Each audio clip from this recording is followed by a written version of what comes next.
మన ప్రభువును లోకరక్షకుడైన యేసుక్రీస్తు వారి శ్రేష్ఠనామం పేరిట అందరికీ శుభాభివందనాలు. దేవునికి మహిమ కలుగునుగాక. దేవుని మెండైన ఆశీర్వాదాలు మనందరికీ అనుగ్రహించబడునుగాక. ఆమేన్. దేవుడు అనేటటువంటి మాట చాలా మర్మమైనది. దేవుని గురించి అనేక ఆలోచనలు ఉన్నాయి. అనేకులు దేవుళ్ళు చాలామంది ఉన్నారు అని అంటున్నారు. ఒక తరంలో ఒక అవతారంతోనూ, మరొక తరంలో మరొక అవతారంతోనూ వచ్చాడు అంటారు. మరికొంతమంది దేవుడు ఒక్కడే అంటారు. కొందరు దేవుడు ఒక్కడు అని, కొందరు ముగ్గురున్నారు అని, మరికొందరు ఒకే దేవుడు ముగ్గురుగా ప్రత్యక్షపరచుకున్నాడు అని, అదే త్రిత్వము అని చెప్తారు. ఇలా క్రైస్తవ్యంలో కూడా వివిధ రకాల సిద్ధాంతాలు దేవుని గురించి ఉన్నాయి. అయితే దేవుడు ఒక్కడే అని బైబిల్ చాలా స్పష్టంగా చెప్తుంది.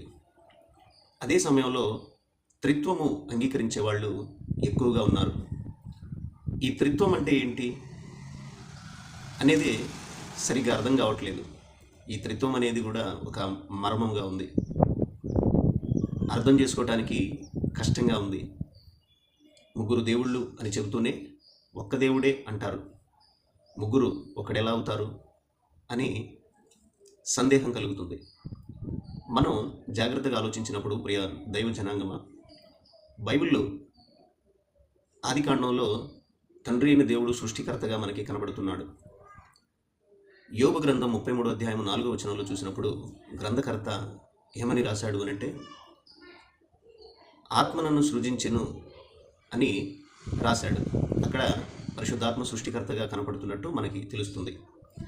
మొదటి కొరింథీ పత్రికలో 8వ అధ్యాయం 6వ వచనంలో చూస్తే, ప్రభు అయిన యేసుక్రీస్తు వారి వలన ఆయన మూలంగా సమస్తము కలిగెను అని చెప్తుంది. అక్కడ ఆ మాటలు యేసుక్రీస్తుని సృష్టికర్తగా చూపిస్తూ ఉన్నాయి.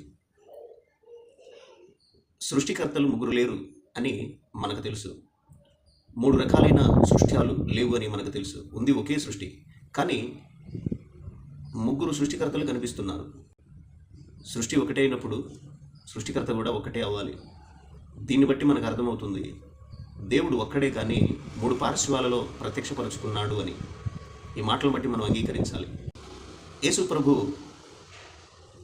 మత్తయి సువార్త 23వ అధ్యాయము 37వ వచనంలో, కోడి తన పిల్లలను రెక్కల కింద కాపాడినట్లుగా ఎన్నో మార్లు మిమ్మల్ని పిలిచాను కానీ అని చెప్తున్నాడు. అంటే ఆయన ప్రజలను పక్షి ఏ విధంగా తన పిల్లల్ని కాపాడుకుంటుందో అలా కాపాడుకోవాలనే ఆలోచన ఆయనకుంది. అలాగే నిర్గమకాండం 9వ అధ్యాయం 4వ వచనంలో, ద్వితీయోపదేశకాండం 32, 11, 12 వచనాల్లో, అలాగే యెషయా గ్రంథం 31, 5వ వచనంలో మనం చూస్తే ఒక పక్షి ఏ విధంగా తన పిల్లల్ని కాపాడుకుంటుందో అలా తండ్రి అయిన దేవుడు కాపాడుకుంటూ వస్తున్నట్టుగా అక్కడ రాయబడి ఉంది. అక్కడ తండ్రి అయిన దేవుని గురించే రాయబడి ఉంది. కానీ కొత్త నిబంధనలో మత్తయి సువార్త 23వ అధ్యాయం 37వ వచనంలో యేసు ప్రభు చెప్తున్నారు, పక్షి తన పిల్లల్ని కాపాడుకున్నట్టు నేను కూడా కాపాడుతున్నాను మిమ్మల్ని అని చెప్తున్నారు. పాత నిబంధనలో దేవుడు ఎంతగా పిలిచినా కూడా ఇశ్రాయేలు ప్రజలు వినలేదు. పాత నిబంధనలో తండ్రి అయిన దేవుడు కాపరిగా కనబడుతుంటే, కొత్త నిబంధన మత్తయి సువార్త 23వ అధ్యాయము 37వ వచనంలో యేసు ప్రభు చెప్తున్నాడు, నేను కాపాడాను అని. మరి 2 వచనాలను బట్టి, ఆలోచనలను బట్టి తండ్రి అయిన దేవుడు కుమారుడైన దేవుడు ఒక్కడే అని ఎందుకు అనుకోకూడదు?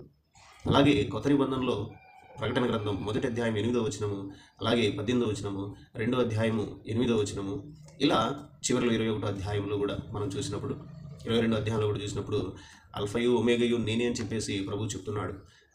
మొదటివాడను కడపటివాడను అని యేసు ప్రభు చెప్తున్నాడు. వర్తమాన భూత భవిష్యత్ కాలాల్లో ఉండువాడను నేనే అని చెప్తున్నాడు.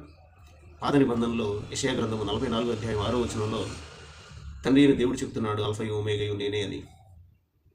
మరి అక్కడ అల్ఫయు ఒమేగయు నేనే అని తండ్రి అయిన దేవుడు చెప్తుంటే, ఇక్కడ కుమారుడైన దేవుడు చెప్తున్నాడు. దీన్ని బట్టి ఇద్దరు ఒకటే అని మనం ఎందుకు అనుకోకూడదు?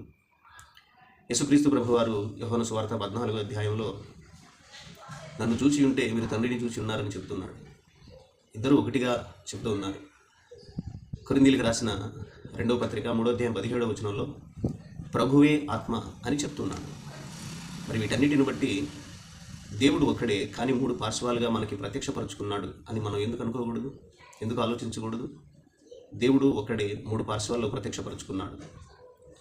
దేవుడు ముగ్గురు కాదు. మత్తయి సువార్తలో యేసుక్రీస్తు బాప్తిస్మం తీసుకునేటటువంటి సందర్భంలో తండ్రి అయిన దేవుడు మాట్లాడుతూ పరిశుద్ధాత్మ దేవుడు పావుల రూపంలో కనబడటం, అలాగే నీటిలో కుమారుడైన దేవుడు ఉండటం, వీటిని బట్టి మనం ముగ్గురు దేవుళ్ళు అని అనడానికి వీల్లేదు. కనుక ఒకసారి ఆలోచించండి. త్రిత్వము గురించిన ఆలోచన మనకు అర్థమవుతుంది. త్రిత్వము అనే మాట మనకి నచ్చకపోతే మరి ఇంకే విధంగా మనం దానికి పేరు పెట్టాలో చెప్పండి. ఒకే దేవుడు మూడు పార్శ్వాల్లో మనకు ఉన్నట్టుగా బైబిల్ చాలా స్పష్టంగా చెప్తుంది. దేవుడు ఒక్కడే అని కూడా చాలా స్పష్టంగా బైబిల్ చెప్తుంది. దేవుడు మనందరికీ గ్రహింపును అనుగ్రహించును గాక. ఆమేన్.